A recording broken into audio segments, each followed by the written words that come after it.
Vote নিয়ে ষড়যন্ত্র চলছে। সোমবার এমন মন্তব্য করে বিএনপির ভারপ্রাপ্ত চেয়ারম্যান তারেক রহমান বলেছেন, অতীতের যে কোনো সময়ের চেয়ে সামনের নির্বাচন কঠিন হতে যাচ্ছে। বিএনপির ভারপ্রাপ্ত চেয়ারম্যান আরও জানান, ভোট দিয়ে জনগণ নিজেরাই সিদ্ধান্ত দেবে কারা আগামীতে রাষ্ট্র পরিচালনা করবে। জনগণের আস্থা ধরে রাখতে নেতাকর্মীদের নির্দেশ দেন তিনি। আরও জানাচ্ছেন শফিকুল হক। সবশেষ 2010 সালে নেতৃত্ব নির্বাচন করে নওগাঁ জেলা বিএনপি। এরপর গেল 15 বছরে নানা প্রতিকূলতায় আর কাউন্সিল করতে পারেনি তারা। অবশেষে সোমবার অনুষ্ঠিত হচ্ছে জেলা বিএনপির বহুল প্রতীক্ষিত দ্বিবার্ষিক সম্মেলন। সম্মেলনের প্রধান অতিথি বিএনপির ভারপ্রাপ্ত চেয়ারম্যান তারেক রহমান। লন্ডন থেকে ভার্চুয়ালি যুক্ত হয়ে বক্তব্য দেন তিনি। মানুষের ওই ভরসাটা আপনার উপরে আছে, কিন্তু এই ভরসাটা ধরে রাখার দায়িত্ব কিন্তু আপনার। অন্তর্বর্তী সরকারের সিদ্ধান্ত অনুযায়ী ফেব্রুয়ারিতেই ভোট হবে বলে আশা প্রকাশ করেন তারেক রহমান। তবে এ নিয়ে যে ষড়যন্ত্র হচ্ছে সে বিষয়ে নেতাকর্মীদের সতর্ক থাকারও নির্দেশ দেন তিনি।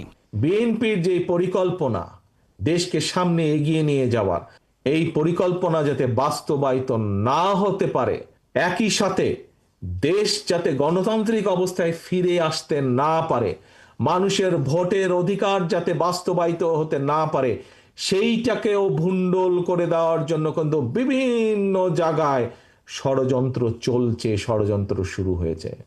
প্রত্যেককে সতর্ক থাকতে হবে, সচেতন থাকতে হবে একটি বিষয়, যে এমন কিছু করা যাবে না যেখানে আমাদের প্রতি জনগণের আস্থা এবং ভালোবাসা নষ্ট হোক, বিশ্বাস নষ্ট হোক। এই কাজটি করা থেকে 100% বিরত থাকতে হবে। এবার যে কোনো মূল্যে মানুষের রাজনৈতিক অধিকার প্রতিষ্ঠা করার প্রত্যাশার কথা জানান তারেক রহমান। বলেন, দেশে স্থিতিশীলতা চায় মানুষ। আন্দোলন বলুন, সংগ্রাম বলুন, যুদ্ধই বলুন, যেভাবেই বলুন না কেন, সেটির একটি পর্ব শেষ হয়েছে।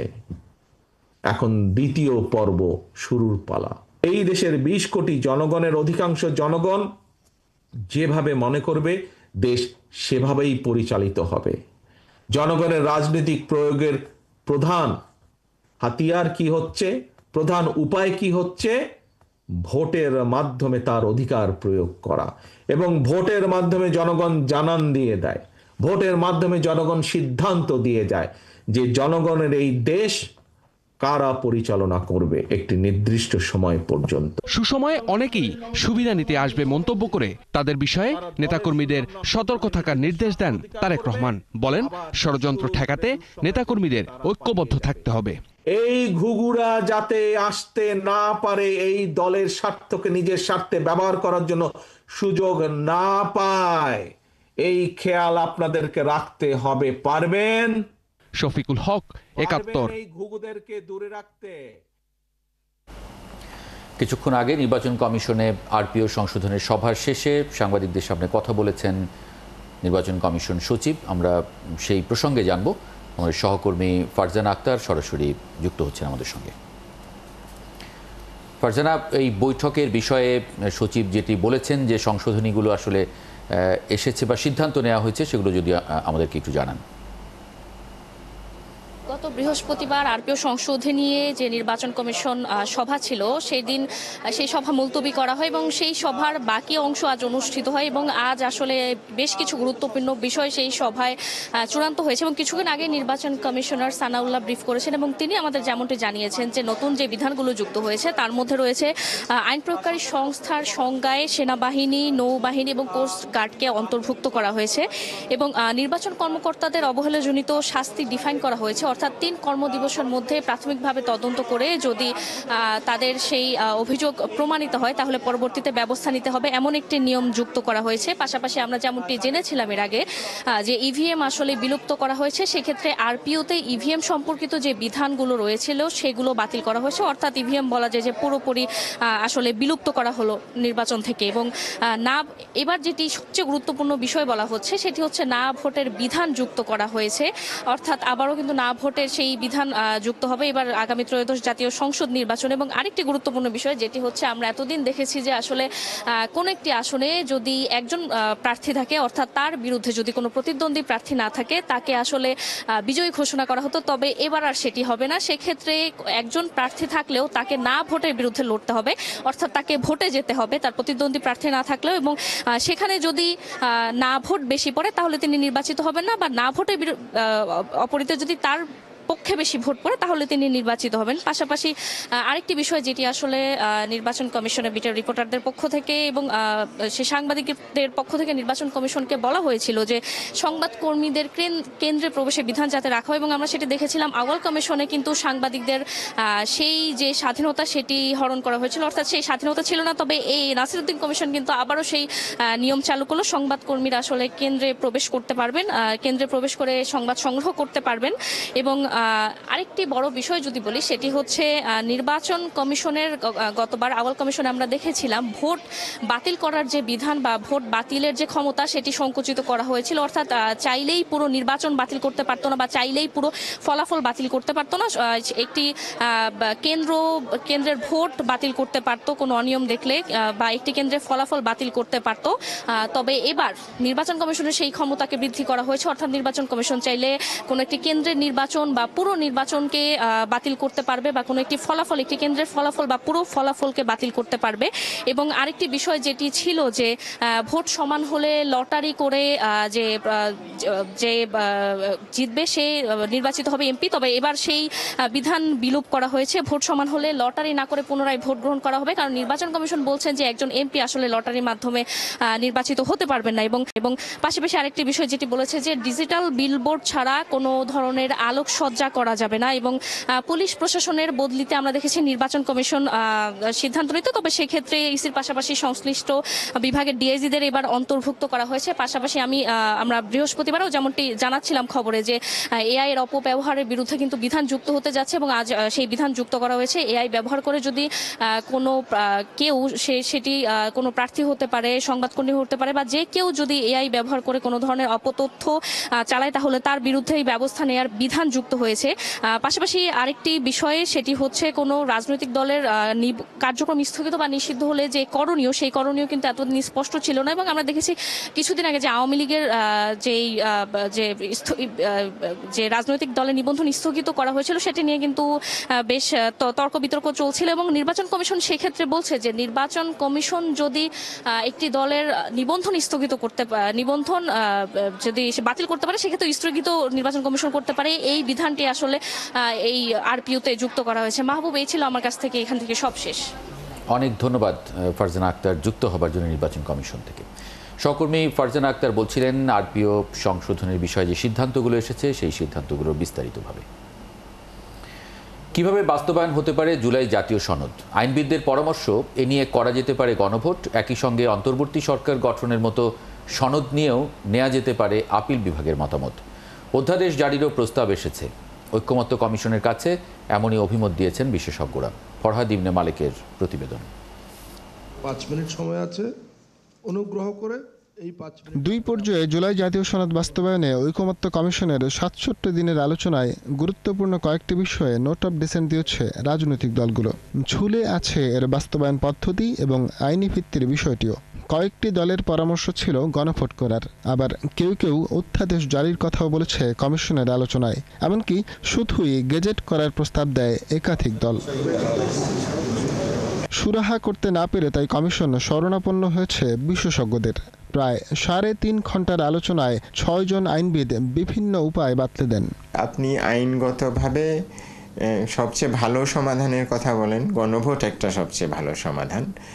এই কারণে যে যদি দেশের বিপুল সংখ্যক জনগণ এটাকে অ্যাপ্রুভ করে, তখন এটা যদি হাইকোর্টে বা সুপ্রিম কোর্টে কোনো কারণে চ্যালেঞ্জও করা হয়, তখন বলা যাবে যে হাইকোর্টের 2 জন বিচারকের একটা বেঞ্চ বা অ্যাপিল বিভাগের 5 জন বিচারকের একটা বেঞ্চ কোটি কোটি জনগণের আকাঙ্ক্ষাকে অসাংবিধানিক বলে ঘোষণা করতে পারেন। তবে গণভোটের মাধ্যমে নির্বাচনের আগে সনদের বাস্তবায়ন নিয়ে জটিলতা দেখা দেওয়ার আশঙ্কাও করেন তিনি।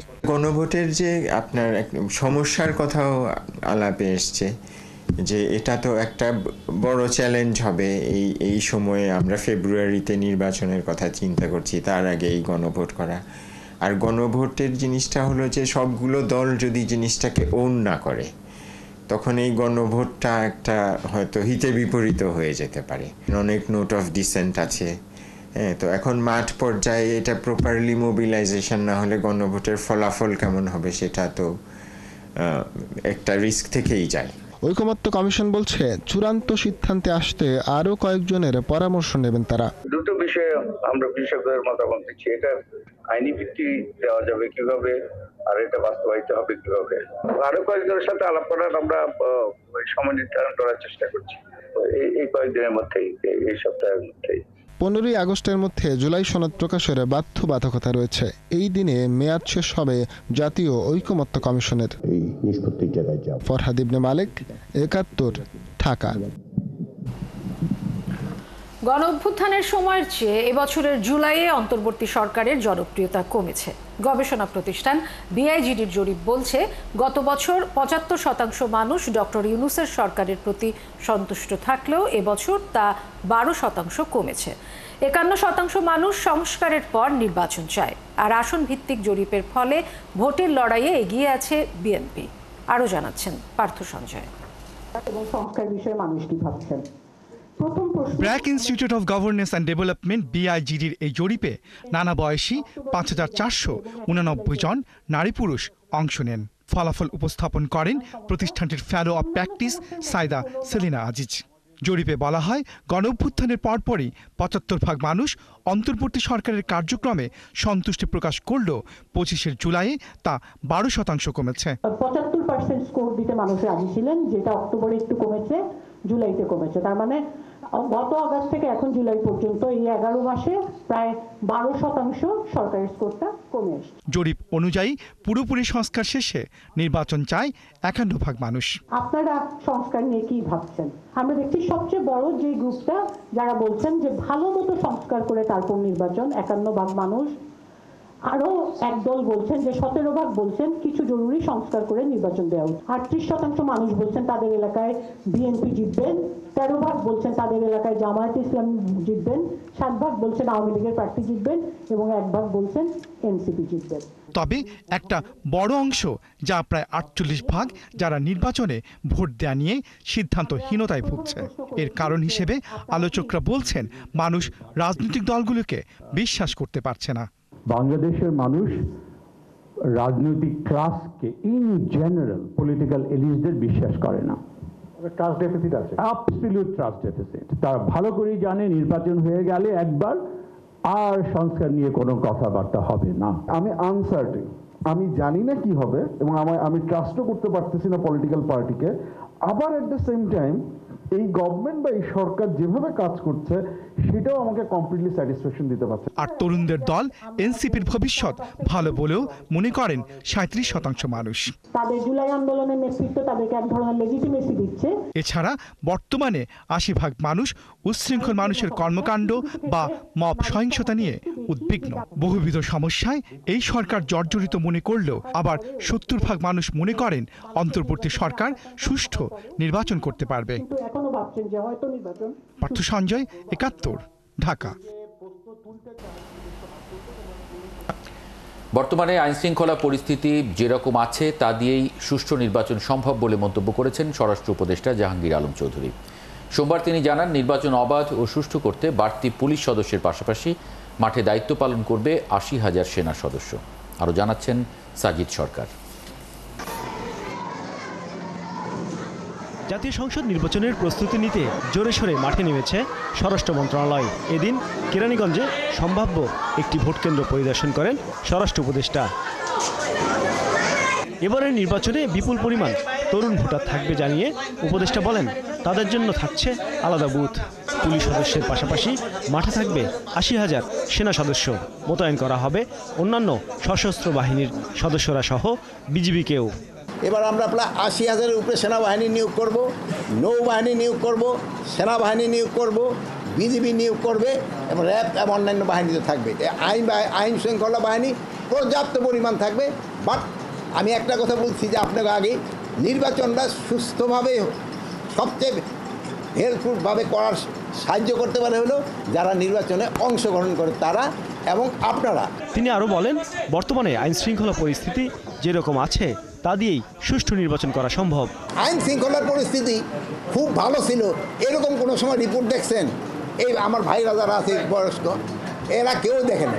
এই সব সময় আইন শৃঙ্খলা পরিস্থিতি সম্বন্ধে এরকমই একটা সবাই পারসেপশন থাকে, কিন্তু আল্লাহ দিলে আইন শৃঙ্খলা পরিস্থিতি যে অবস্থায় আছে আমাদের নির্বাচন করতে কোনো অসুবিধা হবে না। যত বড় রাঘব বল হোক না কেন, হাটে বাজারে চাঁদাবাজির সাথে জড়িত থাকলে কাউকে ছাড় দেয়া হবে না বলেও হুঁশিয়ারি দেন স্বরাষ্ট্র উপদেষ্টা। সাজিদ সরকার, ৭১, ঢাকা। জুলাই আগস্টের হত্যাযজ্ঞের সঙ্গে যারা জড়িত তাদের বিচার হবেই বলে জানিয়েছেন চিফ প্রসিকিউটর তাজুল ইসলাম। প্রতি বিপ্লবের কথা বলে ষড়যন্ত্র করে বিচার বানচাল করা যাবে না বলেও হুঁশিয়ারি দেন তিনি। জুলাই গণ অভ্যুত্থানে ৫ আগস্টে চাংখারপুলে শাহরিয়ার খান আনাস সহ ৬ জনকে গুলি করে হত্যা মামলার আনুষ্ঠানিক বিচার শুরুর দিনে এসব কথা বলেন তিনি। এই মামলায় ডিএমপির সাবেক কমিশনার হাবিবুর রহমান হাবিব সহ ৮ বরখাস্ত পুলিশের বিরুদ্ধে সাক্ষ্য গ্রহণ হয় আজ। শুনানির শুরুতে সূচনা বক্তব্য দেন চিফ প্রসিকিউটর তাজুল ইসলাম। এ সময় তিনি এই মামলার তথ্য উপাত্ত, ঘটনাস্থলে আসামিদের সংশ্লিষ্টতা, হাবিবুর রহমানের গুলি চালানোর নির্দেশনার অডিও বার্তা তুলে ধরেন। শেখ হাসিনার সঙ্গে সাবেক ভিসি মাকসুদ কামাল ও ফজলে নূর তাপসের কথোপকথন, আন্দোলন দমনে কী নির্দেশনা দিয়েছেন তাও তুলে ধরেন চিফ প্রসিকিউটর। প্রথম দিনে সাক্ষী হিসেবে শহীদ শাহরিয়ার খান আনাসের বাবা আদালতে সাক্ষী দেন। পরে আসামি পক্ষের আইনজীবীরা তাকে জেরা করেন।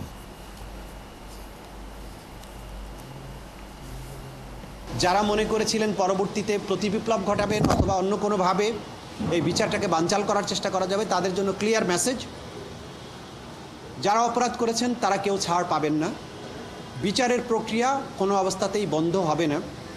যেসব তরুণেরা রক্ত দিয়ে বাংলাদেশকে দ্বিতীয়বার মুক্ত করেছেন, তাদের পরিবার, তাদের স্বজন, তাদের সহকর্মীরা বেঁচে আছেন, তাদের সাক্ষ্যের মাধ্যমে এই যে ১৫০০-এরও বেশি মানুষের জীবন যাওয়া, তাদের পরিবারের প্রতি জাস্টিস করার যে চেষ্টা, সেটা রাষ্ট্রের পক্ষ থেকে নিশ্চিত করা হবে। চলছে সংবাদ সংযোগ, সরাসরি সংবাদ অনুষ্ঠান দেখতে চোখ রাখুন ৭১-এর ফেসবুক পেজে এবং সাবস্ক্রাইব করুন ৭১-এর ইউটিউব চ্যানেল। ৭১-এর সঙ্গে থাকুন।